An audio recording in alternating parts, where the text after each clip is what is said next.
जिंदगी सिर्फ आपकी सोच।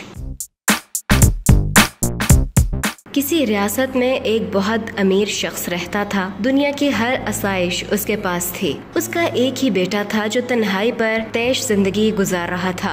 एक दिन उस शख्स ने सोचा कि किसी तरह मुझे अपने बेटे को इस बात का एहसास दिलाना चाहिए कि वो किस कदर ऐशो इशरत की जिंदगी गुजार रहा है। इसे इल्म होना चाहिए कि हमारे मुआशरे में बहुत से गरीब लोग भी रहते हैं और वो गुर्बत में किस तरह गुजारा करते हैं, ताकि मेरे बेटे को इन चीजों की कदर कीमत का एहसास हो जो उसे मुयस्सर हैं और ऐसे मालो दौलत की कदर हो जो मैंने उसे दे रखी है। यही सोचकर उसने फैसला किया कि वो अपने बेटे को किसी गांव ले जाएगा और वो पूरा दिन किसी गरीब किसान के घर गुजारेंगे। वो अपने बेटे के हमरा अपनी रियासत के छोटे से गांव में पहुंचा और पूरा दिन वो दोनों एक किसान के साथ रहे। उस शख्स ने अपने बेटे को पूरा गाँव दिखाया और गाँव के लोगों का रहन सहन, खाना पीना और पहनना ओढ़ना भी दिखाया। गर्ज उसने बेटे को गाँव की जिंदगी से अच्छी तरह रोशनास करवा दिया। अमीर आदमी के बेटे के लिए ये सब कुछ बहुत नया और अनोखा था। वो इंतहाई दिलचस्पी से सब कुछ देखता रहा। गांव से वापसी पर उस अमीर शख्स ने अपने बेटे से पूछा,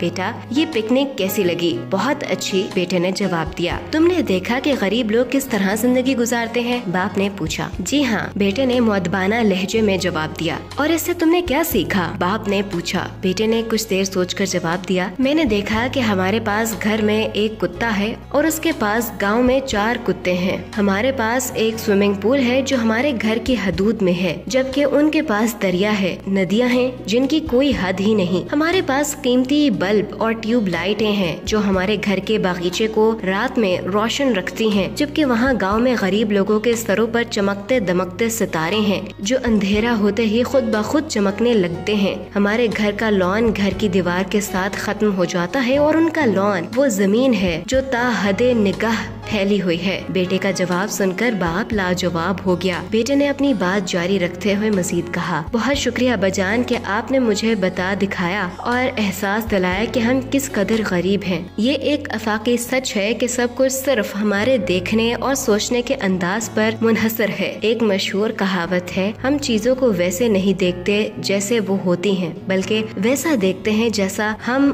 होते हैं।